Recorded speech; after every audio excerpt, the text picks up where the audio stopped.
Ikawalong Kabanata. Si Jesus naman ay pumunta sa bundok ng mga Olibo.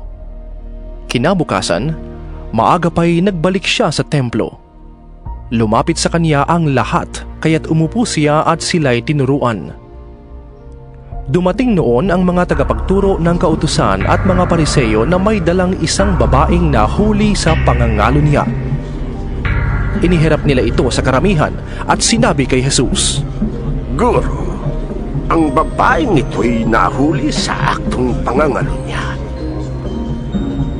Ayon sa kautusan ni Moises, dapat batuhin hanggang sa mamatay ang mga katulad niya. Ano naman ang masasabi niyo? Itinanong nila ito upang subukin siya at nang may maiparatang sila laban sa kanya.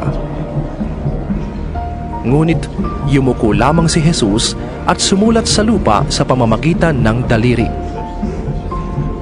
Patuloy sila ng pagtatanong kaya't tumayo si Jesus at nagsalita. Ang sinuman sa inyo na walang kasalanan, ang siyang baunang bumato sa kanya. At muli siyang yumuko at sumulat sa lupa. Nang marinig nila iyon, sila'y isa-isang umalis, simula sa pinakamatanda. Iniwan nila ang babaeng nakatayo sa harap ni Jesus. Tumayo si Jesus at tinanong ang babae, Nasaan sila? Wala bang humatol sa'yo? Wala po, Ginoo. Sagot ng babae. Sinabi ni Jesus, Hindi rin kita hahatulan. Humayo ka at huwag nang magkasala. Muling nagsalita si Jesus sa mga Pariseo. Sinabi niya, Ako ang ilaw ng sanlibutan. Ang sumusunod sa akin ay magkakaroon ng ilaw sa kanyang buhay at di nalalakad sa kadiliman. Sinabi naman sa kaniya ng mga Pariseo, Ikaw ang nagpapatotoo tungkol sa iyong sarili. Walang kabuluhan ng ganyang patotoo. Sumagot si Jesus, Kahit ako ang nagpapatotoo tungkol sa aking sarili, totoo naman ang aking sinasabi, sapagkat alam ko kung saan ako nanggaling at kung saan ako pupunta. Ngunit hindi ninyo alam ang aking pinanggalingan at ang aking pupuntahan. Humahatol kayo ayon sa mga pamantayan ng tao. Ngunit hindi ako humahatol kanino man, at humatol man ako, tama ang aking paghatol, sapagkat hindi lamang ako ang humahatol, kundi kasama ko ang amang nagsugo sa akin. Nasusulat sa inyong kautusan na dapat tanggapin ang patotoo ng dalawang saksi. Nagpatotoo ako tungkol sa aking sarili, at nagpapatotoo rin ang amang nagsugo sa akin. Siya'y tinanong nila. Nasaan ang iyong ama? Sumagot si Jesus, Hindi ninyo ako nakikilala, at hindi rin ninyo nakikilala ang aking ama. Kung nakikilala ninyo ko, makikilala rin ninyo siya.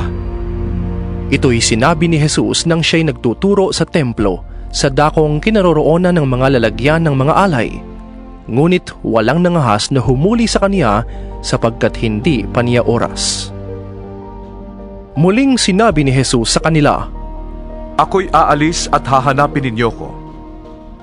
Ngunit mamamatay kayo nang hindi pa napapatawad sa inyong mga kasalanan. Hindi kayo makakapunta sa pupuntahan ko. Nag-usap-usap ang mga Hudyo. Magpapakamatay kaya siya? Kaya niya sinabing, hindi kayo makakapunta sa pupuntahan ko? Kaya't sinabi ni Jesus, Kayo'y mula sa ibaba, ako'y mula sa itaas. Kayo'y taga-sanlibutang ito, ako'y hindi. Kaya sinabi ko sa inyong mamamatay kayo nang hindi pa napapatawad sa inyong mga kasalanan. Kung hindi kayo maniniwalang, ako'y ako nga. Mamamatay nga kayo nang hindi pa napapatawad sa inyong mga kasalanan. Sino ka nga bang talaga? tanong nila. Sumagot si Jesus, Matagal ko nang sinabi sa inyo kung sino ako. Marami akong masasabi at mayahatol laban sa inyo. Ngunit totoo ang sinasabi ng nagsugo sa akin. At ang narinig ko sa kanya ang ipinapahayag ko sa sanlibutan. Hindi nila naunawaan na ang Ama ang tinutukoy niya. Kaya't sinabi ni Jesus, Kapag naitaas na ninyo ang anak ng tao, malalaman ninyong ako'y ako nga. Wala akong ginagawa sa sarili kong kapangyarihan. Ang ipinasasabi lamang ng Ama ang siya kong sinasabi. At kasama ko ang nagsugo sa akin. At hindi niya ako iniiwan. Sapagkat lagi kong ginagawa ang nakalulugod sa kanya. maraming nakarinig nito ang naniwala sa kanya. Sinabi naman ni Jesus sa mga Hudiyong naniniwala sa kanya, Kung tinutupad ninyo ang aking aral, tunay ngang kayo'y mga alagad ko. Makikilala ninyo ang katotohanan at ang katotohanan ang magpapalaya sa inyo.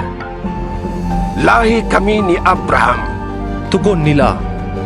at kailanmay di kami naalipin ni numan. Paano mo masasabing palalayain kami?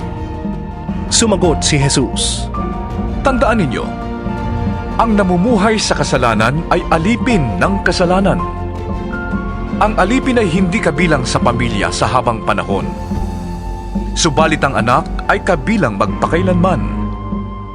Kayo'y tunay na lalaya kapag pinalaya kayo ng anak.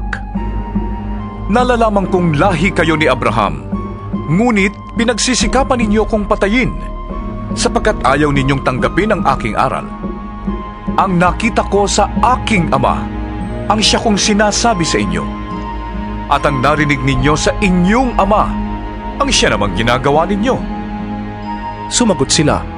Si Abraham ang aming ama.